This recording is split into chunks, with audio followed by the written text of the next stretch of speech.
Hi folks, Wooden Boat Dan here.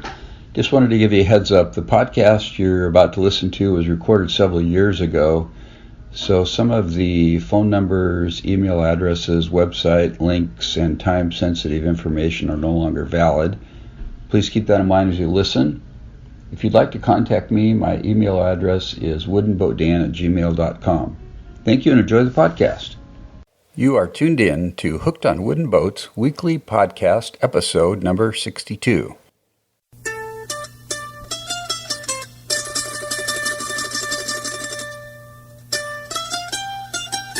I'm your host, Dan Matson, aka Wooden Boat Dan. If he can't do it, nobody can.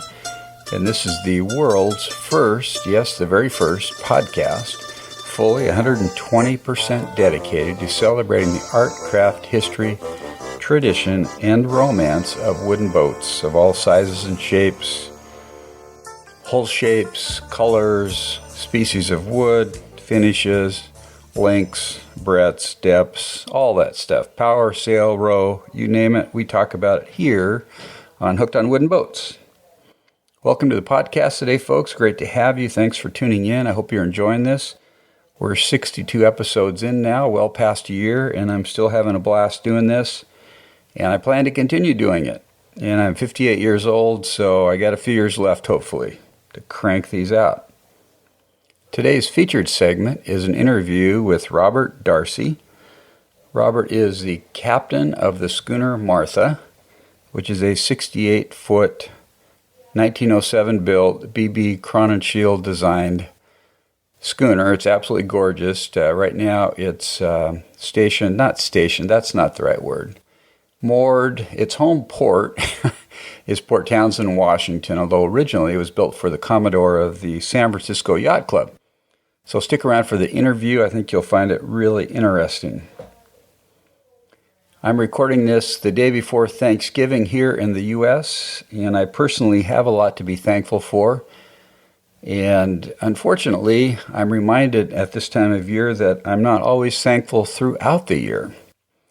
Having an attitude of gratitude, I think, is important and very enriching for our lives. And I'm probably the most thankful for my faith in God, which sustains me when things get hard. So if you want to share something you're thankful for, shoot me an email. I'd love to hear from you. I'm also very thankful for this podcast, which I thoroughly enjoy doing. I'm thankful for my friends in the wooden boat community. And I'm thankful that we have the ability as humans to express ourselves with our hands by building wooden boats. I think that's probably the coolest thing. So I've been listening to some podcasts. In fact, I listen to podcasts every day on my drive to work. I have about a 35-minute drive each way. And I find podcasts are very inspiring. Today I was listening to Internet Business Mastery. And there was a lady on there who has a website called puttylike.com, Puttylike.com. And she talks about I can't remember what it is. Multi-potentialites. And these are people, I think like myself, that have all these different interests in life. And this site helps you kind of put that all together and figure out what the common thread is and how to be focused on that thread rather than feel like, oh, I've got too many things going on all the time. I can never do all this. I only need to do one thing or I'll be ineffective at everything. So that's pretty cool. So I've been messing around with that, and I don't know, it got me thinking about why I like doing this podcasting. I think I really, what it kind of boils down to is I really like sharing just what my tagline says. It may sound kind of corny, but, boats are there's a lot of art in boats. People design them. There's a lot of craft involved. People use their hands to build them and make them look beautiful. There's a lot of history involved. Boats have histories, and they're involved in the history of the United States and other countries, obviously. Tradition, it's a long-standing tradition. Wooden boats goes back several thousand years, probably. And romance. wooden boats are very romantic because they're built by people, for people, and they get used. So anyway, I don't know how I got off on that, but I thought I'd share a little bit of that stuff. I like to make the podcast kind of personal, so you get to know me in addition to getting to know some of the people I interview. So my canoe, I haven't done hardly anything on it. It's still sitting in my barn, waiting for paint and varnish. Now the temperatures are cool, so I got to get cranking on that again. For those of you that don't know, I'm building a 12-foot lap straight canoe. It's a sassafras design, stitch and glue. The boat's built, but just needs to finish. So I gotta self-confess here that I need to get on it because I want to get it done in 2012. Last Friday, I took a trip over to Port Townsend, which is about a 2 hours each way for me. I love going over there. I've really gotten to know a lot of people there, and there's a lot of wooden boat activity there, obviously. And I did 3 interviews, which was really fun. I went down to the Northwest School of Wooden Boat Building, interviewed Jeff Hammond, who's an instructor. He's been there for 27 years. Katie Whalen, who's a business manager who has been involved there for over 20 years and worked as the business manager for about 6 years. And then separately, I interviewed Wendy Hinman, who's written a book about her sailing adventures with her husband over a 7-year period around the Pacific. So those will be coming up in future podcasts, so stick around for those. I'm kind of excited also because I'm making some improvements to my website. The first cool thing is that in prior episodes, what I've asked is if you'd like to leave me a voice message, I give you a phone number to call. Well, that doesn't always work. I mean, people in other countries, one guy's on a boat, he doesn't have internet, or he doesn't have a phone anyway. So I hooked up this software called SpeakPipe to my website. So if you go to my homepage on the right-hand side, and actually the first time you go to my homepage, you'll get actually a little pop-up, which I hope that you don't find that too annoying. It pops up and says, please leave a voice message by clicking on this button. So you click on the little red button there to the right. I think it says leave voice message, something like that.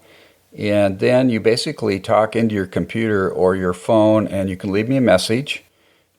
Then I get that on my email, and it's really cool. So I would really encourage you to leave me some feedback, questions, comments, anything like that. And now you can do it directly from your computer or from your phone. So that's pretty sweet. I would like to give a shout out to the new Hooked on Wooden Boat subscribers, Corky Gifford, Bob Kellett, and Lance Bailey. Thanks for subscribing, guys. I've got almost 200 people on the subscription list now. I just sent out an email a couple days ago with some fun stuff and a special offer from my friends at offcenterharbor.com. And I would encourage you to sign up for my e-newsletter. I send it out about monthly. Talk about what's going on with Hooked on Wooden Boats, send out some fun videos, special offers occasionally. It's just kind of a good way to connect with people. If you'd like to subscribe, go to hookedonwoodenboats.com/subscribe. Okay, we're going to move on to the interview now with Robert Darcy, captain of the Martha schooner, and also a U.S. Coast Guard captain he has a 100-ton license. 100 tons, that's a lot. That's 100 times 2,000 is, what is that? I'm an accountant, I should know what that is. 200,000 pounds. So anyway, here is the interview with Robert. Take it away. Okay, it is October 12, 2012, and I'm sitting with Robert Darcy. Robert, welcome to the podcast today. Thank you. Glad to be here. Great to have you on board here. And so Robert is the captain of the schooner Martha. But before we talk about that, Robert, tell me a little bit about your youth, where you grew up, and any boating type stuff that you did. Well, I grew up in New England, in Rhode Island to be precise, along the Narragansett Bay, and I grew up sailing with my family. Oh, you did? And my father is a shipwright. Oh, really? In fact, I've got, what do they call it, 4th generation, I guess. My great-grandfather came from Scotland as a shipwright and had a yard in Rhode Island. And he sent his son back to apprentice at the age of 16, and that was my grandfather. Wow. And my grandfather taught my father, and my father passed those skills on to me. Really? That is cool. 4 generations back. Yeah. What kind of boat building was your dad doing, or work was he doing? Well, it kind of changed through the years, of course. You know, I was born in '57, and so by the time my earliest memories of boats and being in the yard, a lot of wood boats. But that started to change by the 60s and into the 70s. And then at the tail end of my dad's career, he was doing a lot of repair work because people weren't building too many new wooden boats. You know? Yeah, right. And it looked at the time that the era of wooden boat building and maintenance and having the skills were passing. Of course, we know that not to be true in hindsight now. Yeah, right. But at the time, it was. Yeah, everybody wanted the new. Out with the old, in with the new. So I got to see him do a lot of repair, and he was into restoration quite a bit. He liked to restore old boats. Really? Yeah. What, do you remember some of the boats that he worked on, Robert, that he was restoring? Yeah, he restored an old, it was a catboat conversion when we were little kids. I don't know when it was built. Well, called Markla. It was the name he received with the boat. And Marge and Claire was a hyphenated 2 girls' names. Oh. And she was a sweet little boat. And then that was our little family boat while we were little small kids. That little sailboat? No, it was a little power boat. Okay. Not unlike what we call a dream boat out here. Oh. A little bit different. Yeah. It was a converted big catboat that was converted to a little motor yacht. It was quite nice. And then he bought a boat for restoration called Mother Goose, and she was intended to be a Chesapeake Bay buy boat, but before she was launched, Hobart Ford Jr. bought her and had her converted to a yacht. She served as a committee boat for New York Yacht Club for many years. And then his next vessel was a 1914 Nova Scotian schooner, about 46 feet on deck, and needed to be rebuilt. And we worked her, and those kind of things. Yeah, really. So did you work with your dad as a kid then? You learned the trade? Mm-hmm. Did he have his own shop or he worked for somebody else, Robert? By then he was on his own, independent. Okay, yeah. Wow, so what age did you start? Do you remember starting the woodworking and working on boats? Well, that's a tough one. I mean, I was always working with him in the shop. Really? You're a little kid, you start learning how to work the outfeed side of a table saw. Yeah. How to stack wood, how to sweep the floor. Yeah, exactly. And I think in many ways it was not an apprenticeship like you would go back to Europe and apprentice, but it was an apprenticeship in that he was my father. But that was my job. As a little one, I learned how to clean up and pick up and help him do things. And by watching and learning, by helping someone who does it, you start to gain appreciation for how things go together. And next thing you know, he'd pass off some task he thought I was ready to do, and I started doing it on my own. Mm-hmm, mm-hmm. So was he doing some plywood construction at that time, or was it mainly plank on frame boats, or a little bit of Mainly both? plank on frame. Yeah. Plank on frame. By that point, in my remembrance, was the tail end of his career, and he was, deck beams and deck repairs and problems in the stem, so a new stem would go in, and frame repair, hang some planking, caulk the boat. It was remedial work mainly. Mm-hmm. Not too many people were building wooden boats in the 1960s and 70s. Yeah, right. It wasn't until a little bit later that there was a resurgence in classic yachts. Mm-hmm. Yeah. So that was in Rhode Island where you were? Yes. During those years. So what did you do after you got out of high school? Got out of high school and went to work for a living. I ended up... One of those responsible guys that went and got a job, huh? Well, my dad and I were building a 46-foot, or rebuilding that 46-foot schooner. Yeah. I was doing that until 1980 when we launched it. Wow. And then I went to work for Mystic Seaport Museum. I was involved in the retopping of the Charles Morgan. Oh. Worked with Roger Hambidge, who's a very talented shipwright there at the time. I think he's still there. And then I left for a while and came back for the putting a new forefoot in the LA Dunton, which is their big fishing schooner. And so that's what I was doing that time frame. And then let's back up just for a second to the Mystic Seaport position at the museum, you say? Yeah. Yeah, so what were you doing there, Robert? I was a restoration shipwright at the shipyard. Oh, okay. So they were restoring vintage, classic vessels? Well, the Charles Morgan is an 1841 whale ship. It's the only wooden whale ship left in the world. Really? And that's one of their prime centerpieces.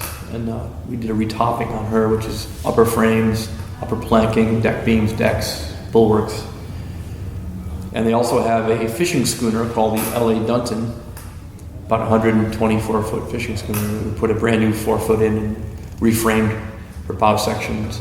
Is a 4-foot, is that like a stem part or something? It's the lower part of the stem that joins to the keel. Okay, yeah, okay, very good. Okay, so that's what you did there. So then, go ahead, I didn't mean to interrupt you there.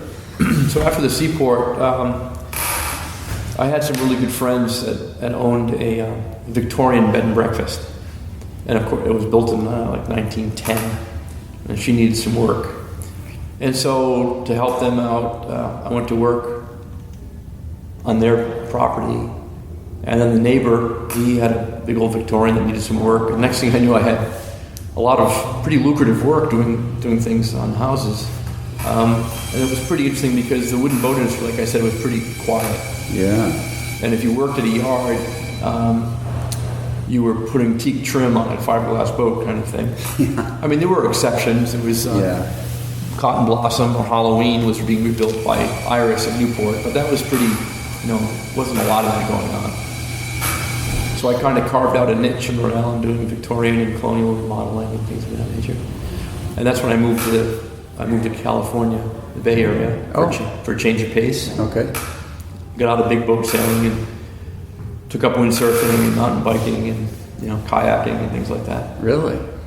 It was funny. My father used to call, and we'd talk, and he'd say, "How come you don't sail anymore?" I'd say, "Well, I do sail, Dad. I did over 140 days last year sailing my windsurf rig." And he goes, "No, I mean real sailing." Oh, funny. Were you still working on houses at that point? Yes. You were? Yeah. So a lot of that's pretty ornate work, right? Or yeah, in fact, I found myself in a pretty nice situation. In today's residential and commercial industries, you don't find too many carpenters that know how to construct complex shapes. Circles, radiuses, helixes, things like that are beyond the average carpenter who uses a skill saw and a framing square. Yeah. And so, today, I don't mean to malign a lot of the carpenters. There are some very, very talented residential trim and finish carpenters out there, no doubt about it. But in general, in the industry, if you can swing from an air hose and nail down a piece of plywood, you're a carpenter. Right? Yeah, right. And so I found that because of my history with wooden boat construction, lining out and laying out and constructing, say, radiused mantelpieces or a radius window or door or building a spiral staircase was actually fun. Yeah. So it was pretty lucrative. Yeah, it requires a lot of skills that you had, right? Things you've been doing on boats. Yeah. Mm-hmm. Yeah. So that was an easy crossover. And then when I moved up to the Puget Sound area, I came up here to build a spiral staircase for a contractor. And I liked it up here a lot, so I stayed. And lo and behold, I got pulled back into big boat sailing. Really? So how did that happen? Tell me about that transition. Well, I met someone who was sailing on board the Zodiac, a big schooner out of Bellingham. And met those folks and started spending some time with the crew on the Zodiac and going sailing. Got reintroduced to big boat sailing. So, when you grow up with something, you wonder if that's what you really want to do or not. Yeah. And or you're doing it because that's what you expected to do. Yeah. Right. So being away for a while and coming back, I guess that's what I wanted to do, is be involved in big boats. Excuse me. And then that got me involved in Martha. Yeah. Mm-hmm. So you came up here and did a little sailing on the Zodiac. What year did you move up here, Robert? About 95, maybe? 95, yeah. Mid to late 95. Yeah. So then how'd you get introduced to Martha? Well, the principal captain of the Zodiac was Tim Mayer. His father had started an organization called the Northwest Schooner Society. And the owners of Martha, Del and Paulette Edgebert, had donated her to them. And the idea was to restore the vessel and use it for sail training. And I think they had all the best intentions in the world, but it's a pretty big project, and how to get that project on its feet was kind of difficult. So Tim approached me and asked if I would consider taking Martha on as a project. And at first I was not, because I recognized what the boat needed. Wasn't sure that's what I wanted to do. The restoration project. Yeah. But I did go research the vessel's history to determine whether or not she was worthy of a restoration, and determined that she was. Went to the library, looked up microfiche of all the yachting magazines of the period. Because BB Crowninshield, her designer, he had a featured article or a featured design in Rudder every month. And I found many of his works, but not Martha. I also noticed there was very little West Coast coverage. So I switched over to yachting, and lo and behold, there's Martha 1907, 1908, stories about her construction and racing and whatnot. Really?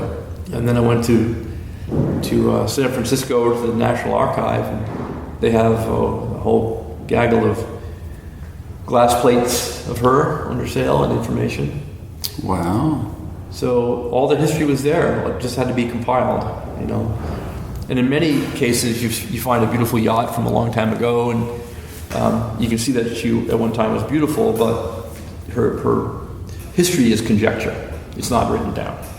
With Martha, it was written down. Mm-hmm. So that made a strong case, recognizing that she was indeed an important piece of American yachting icon. It was really important stuff. Not only the fact that there was the history, but she had a high pedigree designer. Her builders were important builders on the West Coast. The people that owned her were important cultural people. So she was nominated right away to the federal level of historic vessels. Oh, wow. She was nominated on 3 out of 4 criteria. And we put together a proposal to the Schooner Society that we would form an organization called the Schooner Martha Foundation.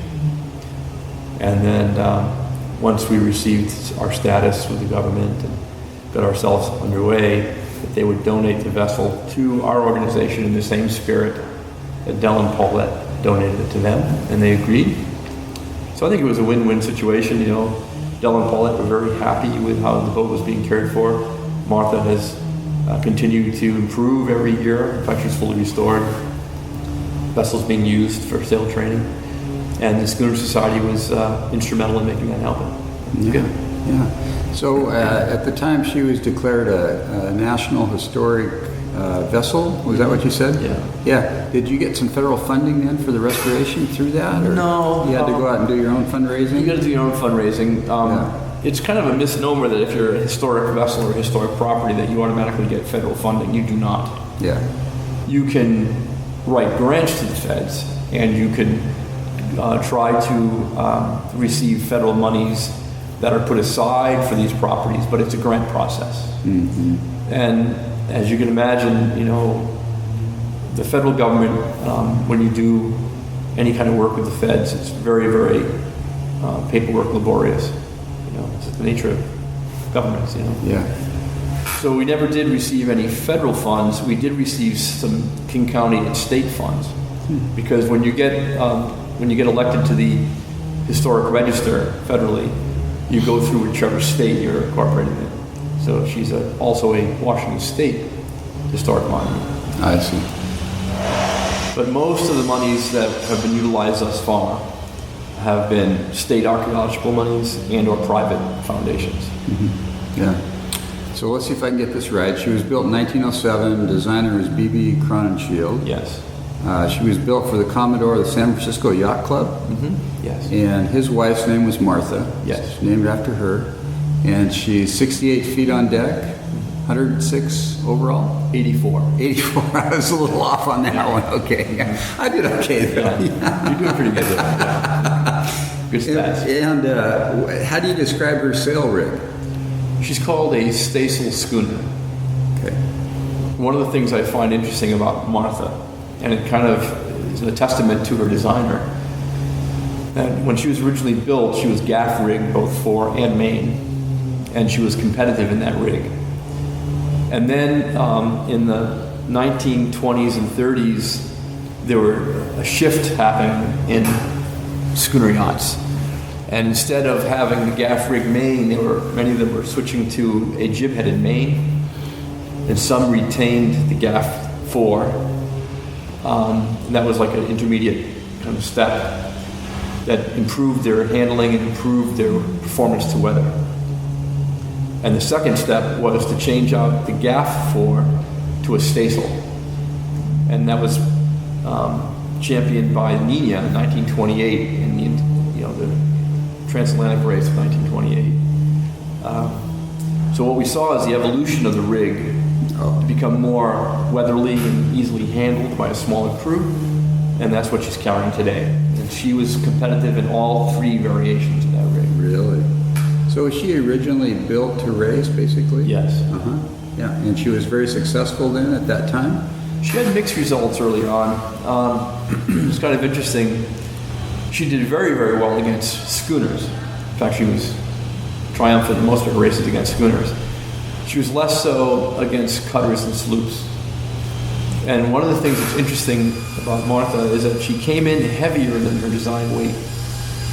And she was heavier aloft than designed. And that's interesting because, the So stone she was built she was built heavier than she was designed to be built. Yes. Okay. So she had a few issues that had to be resolved, and if you look at the early reports in the yachting magazines, Hannafy was not really pleased with her performance the first year, and he wrote to Crowninshield. We have those letters. Oh, He wrote to Crowninshield saying that the boat's a big crank, and she's has weather helm. And so Crowninshield made some changes. He reduced the mainsail area and increased the staysail, or the fore triangle area, and divided it from one big jib into a staysail engine called the split headsail rig. And then the owner, Hannafy, went to Pigeon Hollow Spar and had new gaffs made and made some alterations aloft to lighten the boat up. And that increased her performance a great deal. So it's interesting, we've got, and this is all conjecture at this stage, why this happened. We do know that she was built heavier, that's not conjecture. We do know that she was over-rigged aloft. We don't know why. That would be conjecture. But it's interesting that Stone not only was a builder, he was also a designer, and he was a competitor of Hannafy's. So in business, they worked together. Hannafy's lumber companies provided for the shipbuilding industry of San Francisco, Stone among them. Hannafy was a Commodore. And Hannafy was the Commodore who owned Martha. Yeah. He was also he owned his own lumber. He was a lumber baron. It's J.R. Hannafy Lumber Company. So much of the lumber that rebuilt San Francisco is Hannafy. Yeah.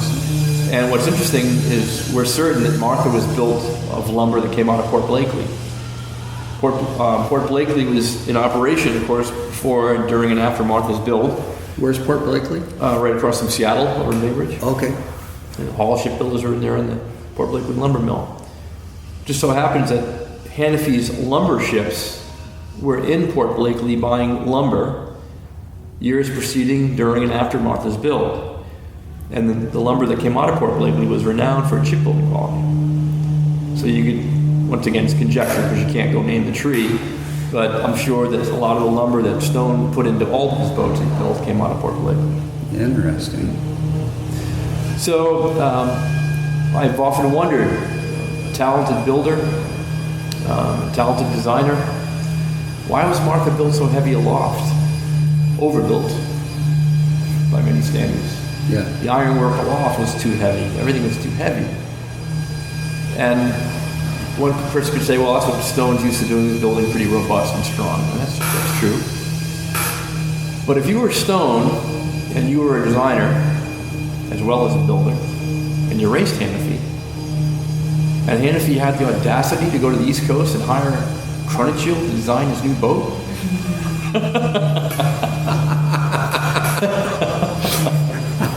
Might make her a little on the heavy side. well, I just wondered because I find it interesting. I'm chuckling over it because That's it's just funny. conundrum that we'll never know Yeah. what happened there. But as Martha's rig evolved, she became more and more competitive.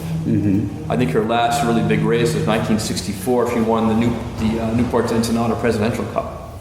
Oh wow! For performance. And to this day, she's quick. Yeah. Because you race her around here some, right? Quite a bit. Yeah. Does she do much blue water work these days, or? She hasn't in a long time. Of course, she's been on the restoration track. Oh right. In fact, this winter we finished her final restoration project, which was the structural end of it. We put in a brand new ballast keel, deadwood timber, all new ballast bolts, a new rudder, and a new foremast, and all the standing rigging. Wow. So now she is ready to go offshore. Yeah. And that was part of this foundation's perspective, is that we were not going to jeopardize her and risk crew by taking a vessel that was not fully found offshore. And the concept was, if we don't know, and we're just thinking, then we don't know. And so we wanted to make sure that all these items that those of us who are in this business know go bad after a boat is 60 and 75 and 100 years old. We wanted to make sure those are taken care of first. Yeah. So now she's structurally complete. She has a few things that need to be done, a little cockpit sole work and some bookcases and some varnish work. But other than that, she's ready to go. Yeah. And we're looking forward to going to San Francisco to race the Master Mariners Regatta. Oh, really? When is that? It's every May. And she's raced that quite a bit in her past, and we're going to go back and do it again. Fun. It'll be a fun trip, Yeah. Good for the boat, too, a celebration of her centennial, and her restoration. Right. The fact that she's starting her second 100th year. Wow, that's amazing. That's amazing. What a cool boat. So you've been the captain since the restoration started? I've been a captain for 16 years. 16 years, yeah. We have a relief captain, Mary Beth Armstrong, who's a local gal who's an educator and captain. And she gives us relief. Yeah. So tell me about the foundation and how the boat's used and how people can get involved if they're listening and want to know more about Martha or go sail on her and that kind of thing. What can they do? Well, we have a website. Okay. schoonermartha.org. And if you Google Schooner Martha, it'll come up. Yeah. And we can be reached through that website at schoonermartha@yahoo.com.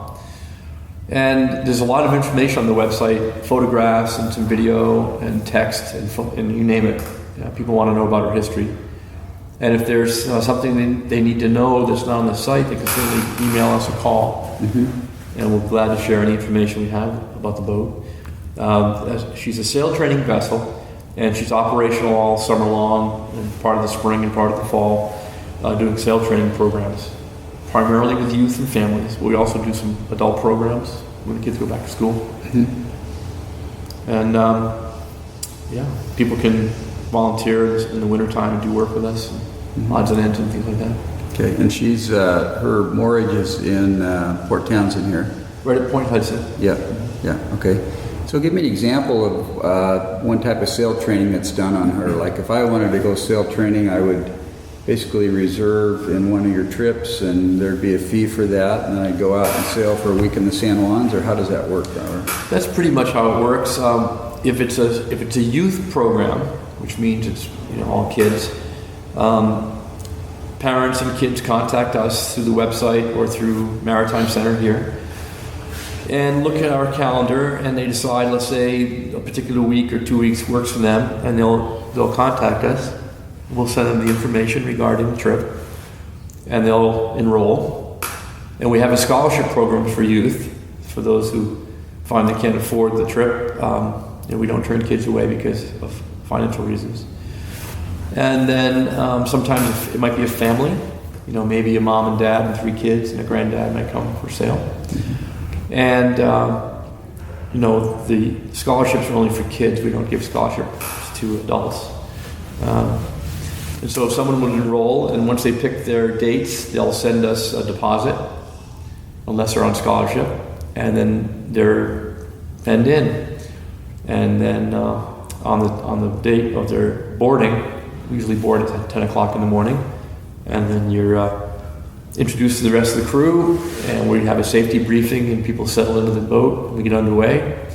And if, let's say it's a 5 or 6 day trip, we'll be up in the islands sailing. And what happens is you're immersed into what it's like to be crew on board a sailing yacht like Martha. You're involved in every aspect of the vessel. So you're going to be working hand in hand on deck. You're going to learn how to raise sail, handle line, belay and coil, hand reef and steer, pilot, navigate, listen to the weather, cook lunch, clean up, all those things. Everything that the crew would be responsible for. And so many kids come with us because they're interested in sailing and it's a time away, but they really like the hands-on aspect. Yeah. And a lot of adults come with us because they're trying to learn. And so the average adult might be there because they're thinking about buying a boat and they want a taste of it, or they own a boat and they're getting more adventuresome, but they want to learn from a professional crew. Or it might be a family who wants to share sailing with their children and they're testing the waters, they buy a boat maybe and they're thinking about it. And so it's educational and of course recreational. And sometimes that's the way we learn best, enjoying what we're doing. And Sounds like a blast. Yeah. So we were talking earlier before the interview about the color of Martha. So tell me a little story. I kind of fascinating. Well, we were going through a spring fit out, and her first one under our ownership, and we wanted to get her cleaned up. And I didn't particularly like the gray color she was painted, and I really did like the fact that she has a lot of bronze on deck that was green, verdigris green. I'm not fond of polishing bronze. And except for the clock and barometer below, we don't polish bronze. And I have some reasons for it, but generally I don't like the chemistry. I don't think it's good for you. And in effect, you're polishing the metal away. And bronze on board, on deck, outside, turns green the minute you turn your back on it. So why are you fighting an uphill battle, There's more important things to be doing than to polish the bronze. Yeah. So, but I love that color green. And so I thought, if the trim on Martha was that color green, wouldn't that be splendid? Oh, the color of the green bronze. Yes. And so I happened to have a hat, and the bill of that hat was that color. And I brought it into a paint store and said, can you match this? And they did. And it was pretty good. It was pretty close, but it wasn't perfect. So the following season, we made a few adjustments to it. And then finally, I went to Kirby's Paint in Massachusetts, and they made a version which was really, really good.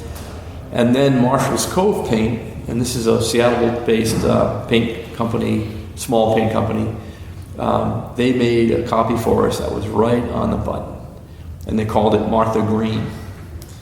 And you would be surprised how many people comment over the years about that color green and how pleasant it is. Yeah. And it's partly the color, a very pleasing color, but also Martha's paint scheme is not ultra high gloss. It's a lower gloss, which is easy on the eyes. Yeah. And what's interesting is in the day of classic yachting, they didn't have ultra high gloss paints. That's a more modern contrivance. And those kind of hard paints I don't think are great on wooden boats. Wood moves and it's easy to maintain. Yeah. As opposed to ultra hard high gloss shine. Yeah. So it's kind of a soft pastel, almost pastel-ish, light green. Yeah. After we talked about that, I thought about Martha Stewart. Her colors are kind of along that scheme too, Well, somebody said to me, is that a Martha Stewart color? I said, no. It has nothing to do with Martha Stewart. It has to do with the color of bronze. Yeah, that's funny. So that's become a popular color. People are painting their boats that color, it sounds like. Very popular. Yeah. I'm actually going to keep that in mind as I build my next boat. Because I've been kind of thinking about what color to use, and it's sure a pretty color on that boat. It works well with her. It's flattering, for sure. And it's, like I said, it's easy on the eyes. I think people enjoy it. There's nothing worse than being on a boat and the paint scheme is glaring back in your eyes and you can't see because of the glare. Right. Well, there's a lot of glare coming from the water as well, but you don't want the structure of your boat to hurt the eye because the light's reflecting so harshly. Yeah. Yeah, and the lower gloss shows less of the imperfections in boats too, doesn't it? Definitely. Oh yeah. I mean, if you have a high gloss paint job and you come into a dock and rub the fender the wrong way, or happen to touch a dock, or the dinghy comes alongside and bangs, it's hard to repair and take care of. You can't, in fact. You won't be able to. Right. Where the softer luster is easy to blend in and fix a ding. You can blend it in and it's just fine. Yeah. So I'm just curious that the adventurous schooner that's also here in Port Townsend, same designer. Yes. Built 1913, I think. Yes. A little bit longer boat. She is. She's a much larger vessel. She's about 101 on deck. Oh, she is. Wow, that's a lot bigger. So that's a whole different class, really, of schooner, isn't it? Or how do you compare those two boats? I'm just curious. Well, it's just like anything. There's different sizes of different boats. You know. Displacement is the big factor that really determines a different boat. You could have 4 boats, and they're each 68 feet on deck with totally different displacement numbers. Yeah. One being very large, one being a lot smaller. And I've often wondered if Martha was a big, small boat, or is she a small, big boat? And I can't tell because she's like the Ferrari of the schooner world. She's very nimble and handles well, and she's very quick. Yeah. Crowninshield, the designer of both Adventurous and Martha, was quite a designer, and he was, someone who had his feet both in the commercial world and the yacht world. So he built a lot of yachts of different styles, but he was also a commercial fishing schooner designer. And his commercial were really well known. They were known as being very quick and able boats. Yeah. How does the weight of those two boats compare? I'm not sure what Adventurous's weight is. We displace 80,000 pounds. 80,000. Huh. And I would imagine, Adventurous is, I don't know, maybe a couple 100,000 pounds. Yeah, hard to say. Yeah. Very cool. Well, I appreciate your time today, Robert. Any parting comments for people that want to go out on the Martha? What would you say to them today? Well, if you want to go out sailing on the Martha or any of the vessels in this region, this is a great place to go sailing. And we're pretty fortunate to live here. It's the gateway to the San Juan Islands and places farther north. And it's a beautiful place to see some wilderness. And we're lucky because, unlike some places in the world, you don't have to drive or fly for 5 or 6 hours to get somewhere. You can sail across the straits, it's 20 miles away, and there's a bay called Watmo Bight at the bottom of Lopez, and it's beautiful. Like one of my favorite anchorages in the islands. And it's right there at your fingertips. And on a small vessel like Martha or Adventurous or any of these other vessels, you can access some beautiful anchorages that are pristine. And you wouldn't be able to get there by car, but you can get there by boat or seaplane or kayak. And it's pretty special. Cool. Very good. Well, thanks for your time today, Robert. Appreciate it. Thank you. Nice talking with you. Okay, thanks. Thanks, Robert, for taking the time to sit down with me and do that interview. It was very fun to talk to you. I love Martha is such a cool boat, and you're a really mellow guy. You're doing a great job with her, so thanks for all your hard work and keeping the tradition alive. And I love the color of Martha and the story behind that color. I just think that is very awesome. In fact, if I build a scamp in 2013, which is actually on my 2013 goal list, then I plan on painting part of her Martha green, just like your boat, so that's pretty sweet. Please connect with me via email, dan@hookedonwoodenboats. You can leave me a voice message directly from my website by clicking on the voice message button to the right and speaking into the microphone on your computer or your phone. You can find me on Facebook under Wooden Boat Dan. Please send pictures and stories. You can also subscribe to my podcast on iTunes so that it gets delivered to your iTunes music collection each week or podcast collection on your computer. And you can also subscribe from your smartphone by using podcatcher software such as Pocket Casts, that's hard to say, and Podcasts, Podcasts, and there's some other ones out there. So That way you automatically get notified when there's a new episode. I do publish this every Thursday faithfully. I think a couple months ago I was like 3 days late, which was really stressing me out because I really do like to get it out there every week on Thursday.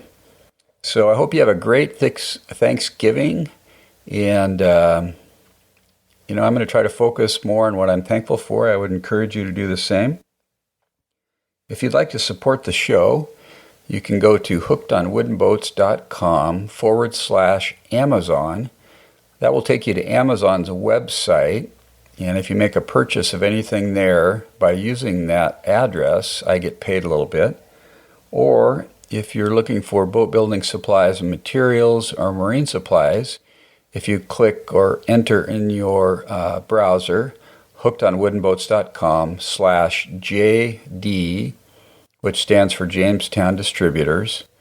If you go enter that in your browser and go to their website and make a purchase, I get paid a little bit there too. I've also got a store on my website on hookedonwoodenboats.com/store where you could buy apparel with the Hooked on Wooden Boat logo. Also, just a side note here, I talked earlier in the podcast about all the podcasts that I listen to. And one I listen to is Dan Miller on 48days.com. And he's a big proponent of making goals each year by November 15th for the following year. So I was a few days late, but I've made my goals for 2013, personal, spiritual, financial, goals for my business, stuff like that. And I would encourage you to think about doing that too, because as they used to say in the life insurance business, people don't plan to fail, they fail to plan. Okay, that's all the tidbits today from Dan, Wooden Boat Dan. Hope you have a great Thanksgiving, and keep the bright side up and the barnacled side down. We'll talk again soon. Take care.